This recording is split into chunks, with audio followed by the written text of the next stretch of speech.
have you stopped interrupting me? Go ahead. No. There's a spectrum, and it ranks from interrupting to demeaning to belittling to raping women. So interrupting, right? So what I just did, that was a form of harassment. He says, you gotta get out of here, man. We ain't none of them guys, all right? You ain't about to come up here and cause no spectacle. Call the cops. Call the cops. Did any of you Call the see cops. him just physically assault? Call the cops. Hey, don't touch me. Hey! Fuck out of That here, is man. uncalled for. Right? That's what the KKK is all about, right? Protecting white womanhood. She come up here trying to play the victim. Yeah. She come up here trying to play the victim. Hey, get her. Y'all better get her. Please, call the cops. Call the police, all right? She came up here assaulting us. It's on camera, right? That's right. Look at her. Look at her. Shoved her She to the came up ground. assaulting us. She came up assaulting us, all right? That's right.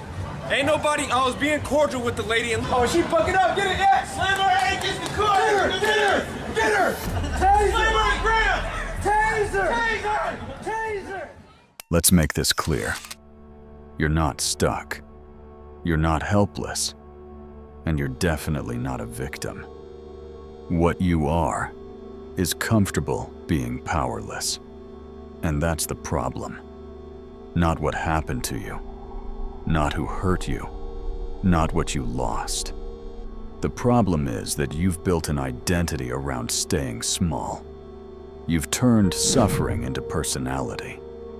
You've turned blame into comfort. And now you wear helplessness like it's a virtue. But here's the truth, and it's going to sting. You're not still in pain because of what they did. You're still in pain because you kept it alive. Because deep down, some part of you believes that if you let it go, you won't know who you are anymore. That's not healing. That's self-betrayal. And Nietzsche saw it coming centuries ago. Nietzsche, the worship of weakness. The weak are more likely to lie to themselves. They must believe they are good because they are weak. Nietzsche didn't believe that most people were good. He believed they were afraid, and so they invented morality to protect themselves from those who weren't. He called it slave morality, a value system created by the powerless to feel superior to the strong. And guess what? Victimhood is the modern version of that morality. A shield, a smokescreen, a way to avoid accountability while pretending to hold the moral high ground. You don't say, "I'm scared." You say, "I've been hurt." You don't say, "I don't want to change." You say, "I can't heal." Because as long as you can frame yourself as the victim, you don't have to take power. And if you don't take power, you don't have to take responsibility. It's genius. It's manipulative. And it's exactly what Nietzsche was talking about. You're not addicted to the pain.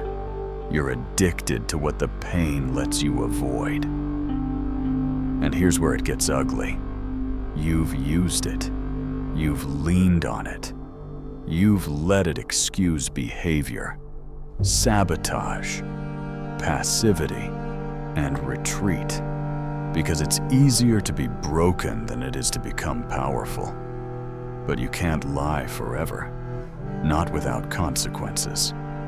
Because eventually, the world stops listening to your story, and the only voice left is the one in your head, the one that knows the truth. You could have done more. You just didn't want to lose your excuse. Now let's go deeper. Nietzsche showed you that weakness is often chosen, not inherited. But Carl Jung, he'll show you why you keep choosing it. Jung believed we all have a shadow, the parts of ourselves we reject, repress, and deny. And guess what lives in that shadow? Your rage, your cowardice, your manipulation, your need for control, your desire to be pitied. You're not a victim of your trauma. You're a victim of what you refuse to face inside yourself. You hide behind phrases like, "I'm just going through it. I'm doing my best. I have trauma." But what you really mean is, "I'm terrified of the part of me that could actually change this." Because once you face that part, once you integrate your shadow, you lose your last excuse. No more blaming your parents. No more blaming the ex. No more blaming society, capitalism, or your star sign. Just you. And that kind of radical ownership, it's rare. Because it's painful. Jung said, "People will do anything, no matter how absurd, to avoid facing their own soul." And you've proven it. You've turned avoidance into a full-time lifestyle. You've spent months, maybe years, decorating the prison of your own making and calling it healing. You didn't just feel the pain, you fused with it. Because at least it gave you something stable. At least it gave you a script. And you don't want to let go of that script.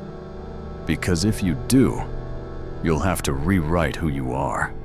You'll have to become someone who's no longer defined by damage. And that terrifies you more than staying broken. But here's the thing.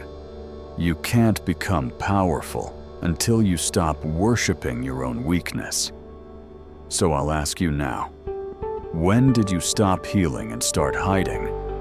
When did your pain become your permission slip to stay small? When did you give up power and call it safety? Because it ends now, or it never ends. Let's call it what it is. You don't want to be free. You want to be seen. That's why you keep telling the same story. The pain, the betrayal, the injustice. Not to understand it, not to heal, but to make sure people know you suffered. And if they know you suffered, you believe it gives your pain meaning. That it makes you real. That it makes you, you. But that's not identity. That's a performance. A costume stitched together from trauma, insecurity, and pity. And the problem with wearing pain like a costume is that eventually you forget how to take it off. You stop being a person who went through something and start being a person who is something because of it. This is just who I am now. No, it's not. It's who you became when you gave up becoming. You don't even realize how much of your personality is built around suffering. You call yourself empathic, but really, you just don't set boundaries. You call yourself deep, but really, you just overthink because you're afraid of action. You call yourself wounded but wise, but really, you're just afraid to stop bleeding because you think the blood is what makes you interesting. You're not profound. You're just attached to your sadness. And here's the savage truth. Most people cling to their wounds because it's the only thing that's ever made them feel seen. You talk about the struggle, not because you want it to end, but because without it, you have nothing left to talk about. Your relationships revolve around it. Your self-image depends on it. Your decisions orbit around it. Why? Because pain became your anchor. And if you let go of it, you're afraid you'll float away into nothing. But you won't. You'll return to something stronger. If you're willing to burn the version of you that only knew how to suffer. Let's make one thing clear. You are not interesting because you're broken. Pain doesn't give you depth. It doesn't give you value. And it sure as hell doesn't give you purpose. You don't need to keep bleeding to prove that you've lived. You're not brave for holding on to the past. You're not noble for always being the one who got hurt. You're not strong for surviving something that you now use as your identity badge. You're just stuck. And the reason you're stuck is because you've mistaken pain for personality and victimhood for voice. You've built a temple around your trauma and called it self-awareness. But here's the truth. If your entire personality falls apart the moment you let go of the pain, then it was never a personality. It was a cage. And maybe that's why you're afraid to move on. Because healing doesn't just mean feeling better. It means becoming someone else. Someone new. Someone who can no longer be comforted by the same old excuses. The most dangerous lie your ego tells you is this: you're better off staying broken, because at least you know what to expect. That's the logic of the powerless. It's better to be miserable and familiar than powerful and uncertain. And that's where the addiction comes from. It's not about the pain, it's about the control. When you're the victim, you control the narrative. You're not responsible. You're just reacting. You're not failing. You're just misunderstood. You're not stuck. You're just healing. It's a con. An ego-driven, self-soothing con. And you're the one running it. You're playing both the victim and the villain in your own story. And the longer you do it, the more the lie feels like truth. So let me ask you, who are you if you're no longer the person who was betrayed? Who are you if you stop telling the story of what went wrong? Who are you if you stop bleeding in front of people hoping they'll care? Can you even answer that? Because most people can't. Most people have become so familiar with pain that they've forgotten how to imagine life without it. That's the cost. When you let suffering define you, you lose the ability to define yourself. You become a walking reaction, not a conscious creator. You don't act. You respond. You don't build. You cope. You don't rise. You recycle. And you call that survival. No, that's spiritual death. And it looks a lot like life if you don't look too closely. But now, you've looked and you can't unsee it. Let's stop pretending. You don't want justice. You want justification. You don't want closure. You want someone to blame, so you never have to look in the mirror. Blame is the addict's drug, and you've been high on it for years. It gives you a rush, a sense of certainty, a clean, simple villain, so you don't have to face a complex, uncomfortable truth. You played a role. You made choices. You ignored signs. You allowed it. But that kind of honesty, that's too raw, too sharp. So instead, you outsource accountability to the nearest available scapegoat and call it processing. You say, they never supported me. They ruined my self-esteem. They manipulated me. Okay, but what did you do? What did you tolerate? What did you enable? What did you excuse, explain away, defend, or stay silent about, just to avoid being alone? You don't want to answer that, because if you do, the whole story breaks. And without the story, what's left? You, naked, accountable, free. But freedom terrifies you. Because once you stop pointing fingers, you have to pick up the mirror. Blame is easy. Ownership is violent. Because once you own it, you can't unown it. You can't go back to being helpless. You'll have to admit that the reason you stayed was because the pain felt safer than the unknown. That the reason you keep reliving the betrayal is because being the victim makes you feel morally superior. That the reason you haven't grown is because growth requires death, and you won't kill who you were. So instead, you blame.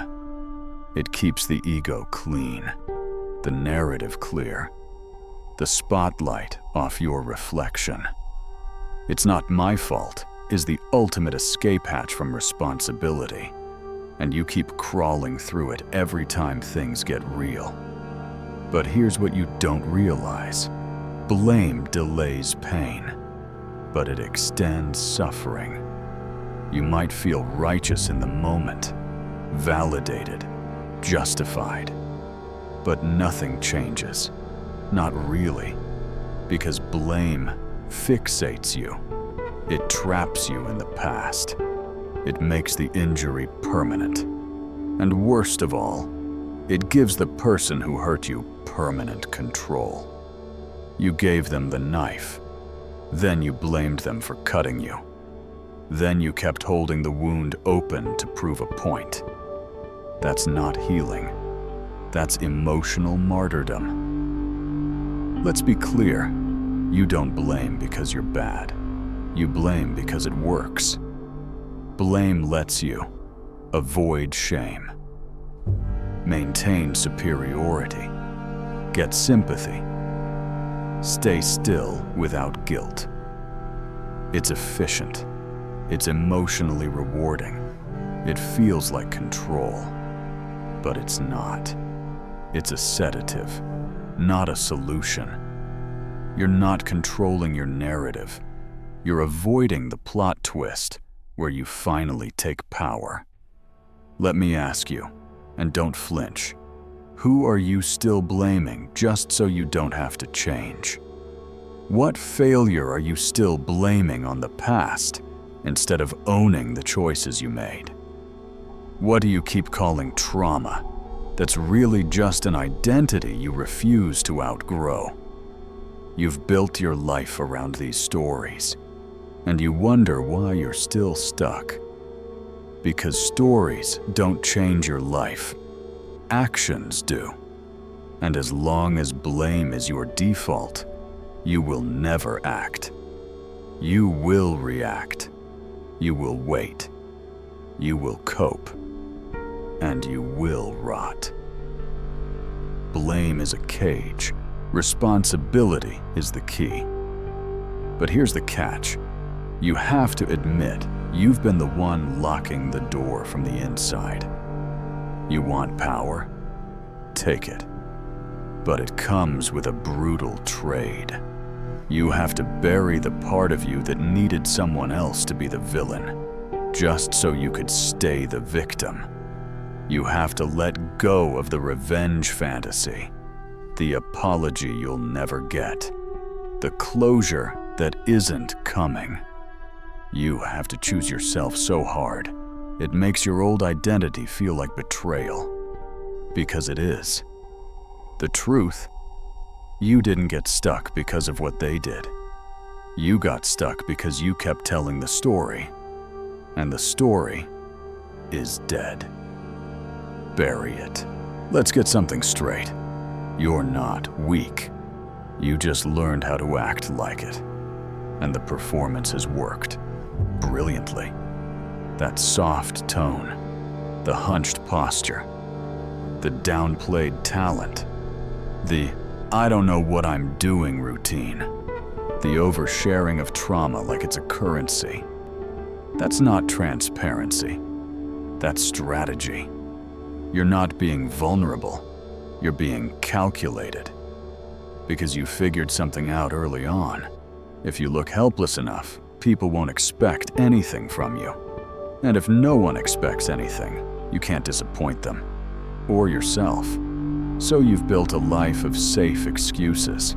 You've made low expectations your comfort zone. You've turned suffering into a brand, and you're selling it daily. Let's talk about emotional economics. People perform strength to gain power, but people perform weakness to gain control. And you've been doing it all along. You underplay your abilities, so people don't ask more of you. You downplay your intelligence, so others won't feel threatened. You overshare pain to get validation without having to earn respect. That's not healing. That's emotional blackmail. And don't act surprised. You've felt it. You've seen how a well-timed breakdown makes people back off. You've seen how "I'm going through something" becomes a get-out-of-accountability card. You've seen how your weakness makes others uncomfortable, so they stop questioning you. That's not a coincidence. It's performance.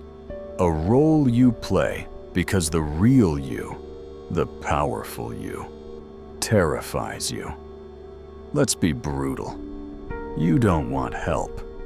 You want pity. Help requires action. Help demands effort. Help means someone says, "I believe in you. Now move." Pity does the opposite. Pity says, "Stay there. You're fragile. You're valid in your mess." It gives you the illusion of love without the pressure of growth. But here's the cost. You'll be comforted, but never respected. You'll be heard, but never followed. You'll be understood, but never taken seriously. Because deep down, people can sense it. You don't want to rise. You want to be carried. And they'll carry you for a while. But eventually, they'll drop you. Because no one wants to drag dead weight forever, especially someone pretending to be helpless. Here's what's really happening. You perform weakness because strength demands too much. Strength means setting boundaries and losing people. Strength means risking failure and facing your limits. Strength means being misunderstood and still standing. Weakness. Weakness gives you an out. It keeps you small, but safe.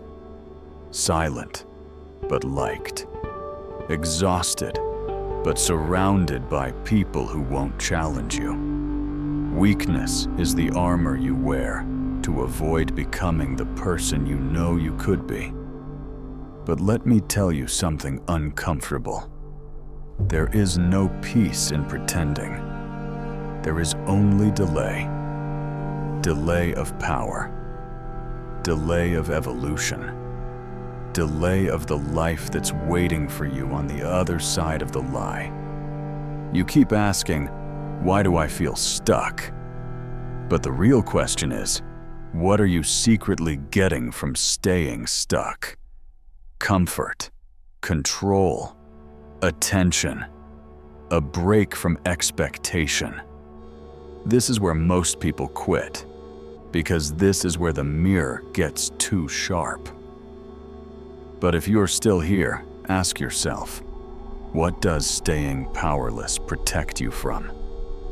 Who would you lose if you stopped playing small? What version of you would die if you finally stood all the way up? Because something will die, and it has to. The version of you addicted to pity, the version of you addicted to silence, the version of you addicted to not being seen fully, because being seen means being held accountable. Let that version go. Murder the mask, because if you don't, it'll murder everything real in you. Let's close this section with the truth most people will never tell you. You were never weak. You were just scared of what power would require from you. Power is lonely. Power is risky. Power is hard to carry, but it's the only thing that makes life yours. If you keep performing weakness for safety, here's the future. You will be surrounded by people who like the mask, not the real you. You will be pitied, not respected. You will be seen, but never followed. You will feel known, but never truly understood. And worst of all, you will wake up one day and realize you've mastered the art of surviving, but never learned how to live. Let's stop pretending. You know exactly what you need to do. You've known for a long time. But every time the door opens, you shut it. Every time the truth gets loud, you lower the volume.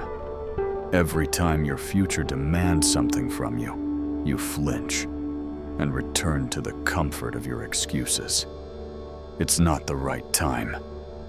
I'm still healing. I need to figure things out. No, you don't. What you need is one thing: to choose power and accept everything it demands. And that's the part you keep avoiding. You say you want to grow. You say you want to evolve. You say you want freedom. But here's the truth. You want the benefits of power without the burden of responsibility. You want confidence without confrontation. Respect without rejection. Freedom without risk. Growth without pain. You want to keep the story where you're helpless, so no one expects you to rise. You want to keep the narrative that it's not your fault, so you never have to say, "It's my responsibility now." But here's the truth you've been running from. It's not your fault that you got hurt, but it is your fault if you stay hurt. That's the line between being a victim and being voluntarily powerless. Because every day you keep choosing comfort over change, you are choosing to stay small. Every time you avoid the hard conversation, delay the decision, stay in that relationship, swallow your truth, wait for someone to save you, you are casting your vote for weakness and then blaming the world for counting it. So what's the alternative? One word: responsibility. Not the fake, surface-level kind. Not the "I know I need to do better" kind.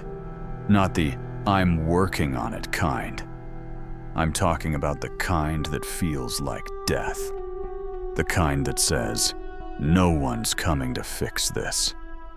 Everything that happens next is on me." If I want power, I have to kill the part of me that depended on permission. Responsibility is the true price of freedom, and most people would rather stay prisoners than pay it. Because once you take it fully, you lose the right to complain. You lose the comfort of blaming others. You lose the fantasy of being rescued.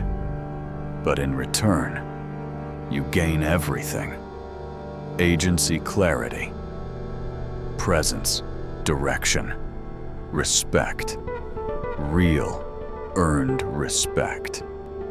Power that doesn't depend on how others treat you. You stop being a reaction. You start being a force. And here's what no one tells you. It feels fucking incredible. Not easy, not perfect, but real. And real beats safe every time. Let's make this crystal clear. The version of you that survived your past cannot lead your future. You can't take that version with you. The one that stayed quiet, the one that let people walk over them, the one that waited, the one that doubted, the one that needed to be saved. That version dies here. If you want a new life, you need a new identity. One built on choice, not circumstance. One built on action, not avoidance. One that looks the world in the eye and says, everything that happens next is mine to own. And that kind of identity, it doesn't beg, it doesn't perform, it doesn't explain, it doesn't ask for permission. It just moves. It moves when it's scared. It moves when it's tired. It moves when no one claps. It moves because it has no interest in being the victim ever again. This is the moment. Not tomorrow. Not once I've processed this. Not when I feel ready. Now. You've heard the truth. You've felt it in your chest. You've seen the version of you that's been hiding behind weakness, and you've seen the price it's made you pay. So the choice is simple. Do you want power, or do you want pity? You can't have both. Power will cost you everything that makes you feel safe. Pity will cost you everything that makes life worth living. So, choose. And if you're done pretending, if you're done rehearsing the story of your suffering, and finally ready to write the story of your strength, I want you to drop this in the comments. I choose power over pity. Let's see who's finished with the performance. Let's see who's ready to take their life back. Not with noise, not with tears, but with action. Because no one's coming. You are the help. You are the hero. You are the ending. Act like it.